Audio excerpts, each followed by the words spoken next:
अस्सलाम वालेकुम स्टूडेंट्स, मैं हूं अब्दुल हनान एक नई वीडियो के साथ। Chemistry class 10 national book foundation. अच्छा, चैप्टर 2 हमारा चल रहा है मैटर का। देखें बेटा, हमने पिछले दिनों इनिशियल प्रॉपर्टी डिस्कस किया था। आज 2.2 है हीटिंग एंड कूलिंग कर्व्स। अब क्या है, सबसे पहले हम लोग इनको डिफाइन करने की कोशिश करते हैं क्या ये चीज़ें। बेटा देखें, heating curves typically show in temperature change over time a substance is heating.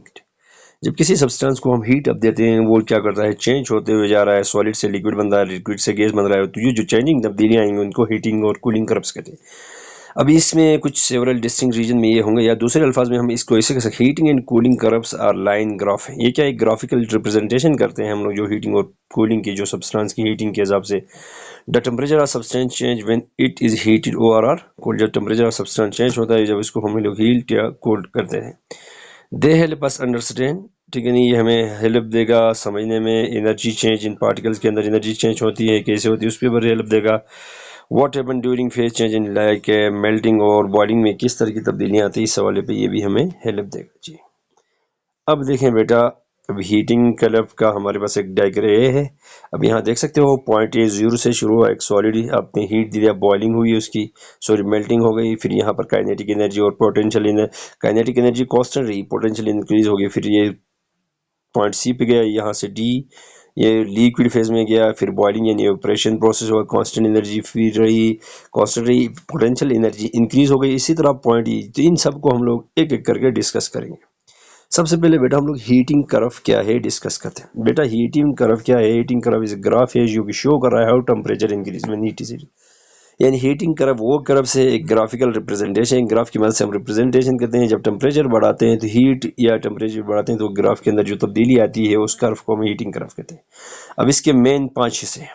अब देखो, सॉलिड फेज 2 आपका, ये देखिए सॉलिड ए टू बी जा रहा है। अभी इसी को हम लोग डिस्कस कर रहे थे। देखिए ए टू बी जा रहा है। देखो इसमें क्या होगा, सब्सटेंस इज सॉलिड स्टेट होगा, हीट इज एडिड। जब हम हीट देंगे the temperature goes up, temperature increase होगा, पार्टिकल्स वाइब्रेशन करना स्टार्ट करेंगे, मजीद become their kinetic energy increase होगी। सॉलिड स्टेट क्या है? The form where matter is hard and particle are tightly packed. हम लोग जानते हैं सॉलिड स्टेट वो हालत है किसी भी मैटर की जिसमें पार्टिकल बहुत क्लोजली पैक्ड होते हैं और क्या कहते हैं, मजबूती के साथ एक दूसरे के साथ जुड़े होते हैं जी। Next, melting point.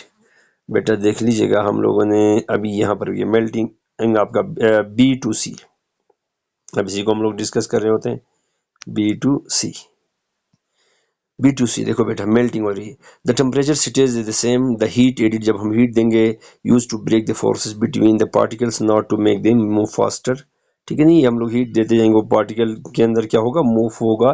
अच्छा, this is called latent heat of fusion. अब ये लेटेंट हीट ऑफ फ्यूजन है, आगे के बात करें। मेल्टिंग किसको कहते हैं? सॉलिड से लिक्विड में तब्दील होना को क्या कहते हैं? मेल्टिंग कहते हैं। लेटेंट हीट किसको कहते हैं? जो हिडन एनर्जी है use to change state not to raise the temperature. देखो हाँ, वो हिडन, हिडन कहते हैं छुपी हुई एनर्जी, जो पार्टिकल्स के अंदर जो हम लोग हीट देने की वजह से प्रोड्यूस होने वाली एनर्जी, जो टेम्परेचर को तो तब्दील नहीं करेंगे क्योंकि इसके इंटरनल मॉलिक्यूल के पार्टिकल्स को ब्रेक डाउन करेंगे, वो सॉलिड से लिक्विड बनाएंगे, उसको क्या कहेंगे? लेटेंट हीट कहेंगे जी। नेक्स्ट है बेटा, नेक्स्ट है C2D। देखें अभी हम लोग C2D इस लिक्विड की कंडीशन की बात करेंगे।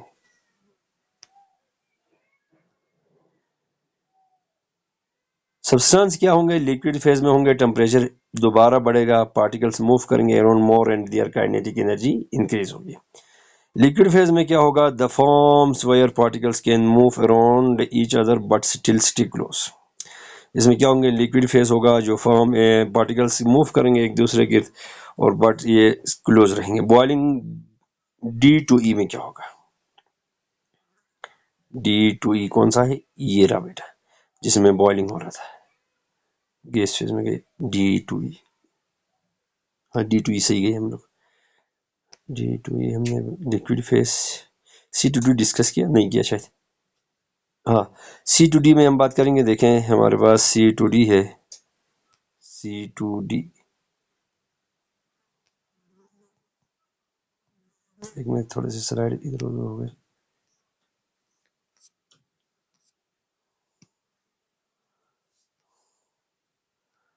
हम लोग आगे गए, लिक्विड फेस, मेल्टिंग फेस, हाँ बॉइलिंग, अभी इनकी बात करेंगे। सब्सटेंस क्या होगा, लिक्विड बनेगा। इसमें टेम्परेचर आपके पास दोबारा राइज अगेन होगा, अप हो जाएगा, पार्टिकल मूव करेंगे around the and their kinetic energy increase होगी। Increase phase the from white particles move around each other but still stay closer, ये क्या होंगे, क्लोजर होंगे। बॉइलिंग D2E क्या है, लिक्विड टू गैस बनेगा, ये the temperature stage the same again, दोबारा टेम्परेचर आपका सेम रहेगा। The added heat is fuse to help the particles escape into the gas form में होगा। दिस एनर्जी इज कॉल्ड क्या कहेंगे, लेटेंट वेपराइजेशन कहेंगे। देखो अब नीचे लिखा है लेटेंट हीट ऑफ वेपराइजेशन किसको कहते हैं, it is the amount of energy होगी जो रिक्वायर्ड होगी convert unit mass of liquid into vapours without changing temperature. यानी लेटेंट हीट ऑफ वेपराइजेशन वो अमाउंट यानी वो मिकदार होगी एनर्जी की, वो अमाउंट्स होगी जो क्या करेगी बेटे, कन्वर्ट करेगी पर यूनिट मास को लिक्विड में बगैर विदाउट टेम्परेचर के अंदर तब्दीली आए बगैर। अभी हम लोग गैस फेज में जाएंगे। देखो this substance is no gas, heat keeps increase the temperature particles move faster and faster because their kinetic energy keep increase। आगे है बेटा the state where particles are away to each other and move freely, इसको क्या कहते हैं, gas faster moving more quickly. तो बेटा ये हमारा था हीटिंग कर्व, अभी हम जा रहे हैं कूलिंग कर्व की तरफ। अब कूलिंग कर्व में उल्टा होगा, हीटिंग की क्या होगा, जब पहले में हम लोग हीटिंग कर्व में क्या था, टेम्परेचर देते थे उसको जाकर गैसियस स्टेट में लेकर जाते थे। अब क्या होगा बेटा, हम लोग टेम्परेचर को कम करेंगे, डिक्रीज करते जाएंगे, लाकर उसको सॉलिड स्टेट में उठाएंगे। ये देखें आप लोग ग्राफ आपके सामने है। देखो बेटा कूलिंग कर्व क्या है, ये ग्राफिकल रिप्रेजेंट, ये एक रिवर्सिबल प्रोसेस है हीटिंग कर्व का। किसका है, हीटिंग कर्व कूलिंग का है, कूलिंग हीटिंग का एक दूसरे के रिवर्सिबल है, ये उल्टा है। This reversible process substance is cooled, it consist of similar distinct regions, दोनों सेम ही रीजन होगा क्योंकि जिस तरह ये सॉलिड से जाकर गैस बना था इसी तरह वो सॉलिड बना, चीजें सेम ही होंगे, जस्ट फर्क क्या हुआ, आपका टेम्परेचर नीचे की तरफ आएगा। Temperature substance decrease when it is, देखो टेम्परेचर कम कब होगा, जब हीट रिलीज होगा, उनकी काइनेटिक एनर्जी कम होगी।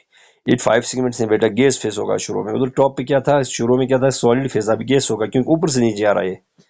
सब्सटेंस आयंस गैस स्टेट्स जो होंगे, loss heat can temperature goes down, ठीक है नहीं, इनके आयंस या सब्सटेंस क्या करेंगे, हीट को रिलीज करेंगे, लॉस करेंगे और डाउन की तरफ आएंगे। पार्टिकल मूव लेस क्विकली करेंगे, उनके जो पार्टिकल है वो क्या होंगे, मूव लेस करेंगे। अब गैसेस से सॉलिड की तरफ मूव करते आना है तो उन्होंने क्या होंगे, उनकी स्पीड में कमी आएगी बेटा। नेक्स्ट E2D कंडेंसेशन, गैस से लिक्विड में जाएंगे, जो टेम्परेचर कांस्टेंट रहेगा, कोई तब्दीली नहीं आएगी। टर्न गैस से कहाँ जाएंगे, लिक्विड में आएंगे। हीट क्या होगी बेटा, रिलीज होगी when the particles come closer, this called is latent heat of vaporisation. Latent of heat of vaporisation हमने पीछे पढ़ा था, ठीक है नहीं है। D2C लिक्विड्स क्या होगा आपके पास, D2C substance is no liquid बनेंगे, टेम्परेचर की फॉलिंग होगा, particles move more slowly, slow move करेंगे क्योंकि वो लिक्विड की तरफ बनते आ रहे हैं, और काइनेटिक एनर्जी क्या होगी, लूज होगी इनकी।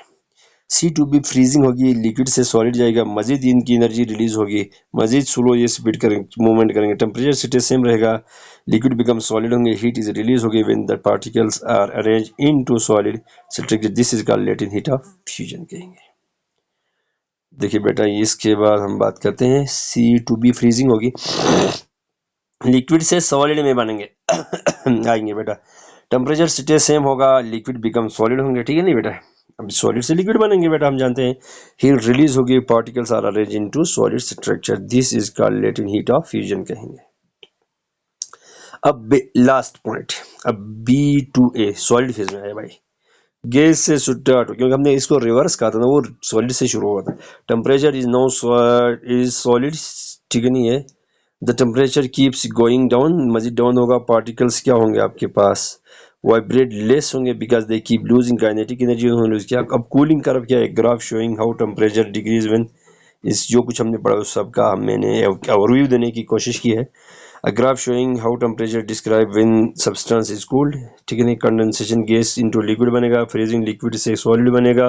लेटेंट हीट क्या है, हिडन हीट है, इन्वॉल्व सीन होती है, उसके अंदर इन्वॉल्व हो जाती है, हिडन हीट है, kinetic energy movement of particles की वजह से पोटेंशियल एनर्जी स्टोर होती है, पोजीशन ऑफ द कंडीशन की वाइब्रेट शेक्स करना है। तो बेटा ये हमने हीटिंग और कूलिंग कर्व किया, इंशाल्लाह नेक्स्ट लेक्चर में उससे अगले टॉपिक्स को डिस्कस करेंगे।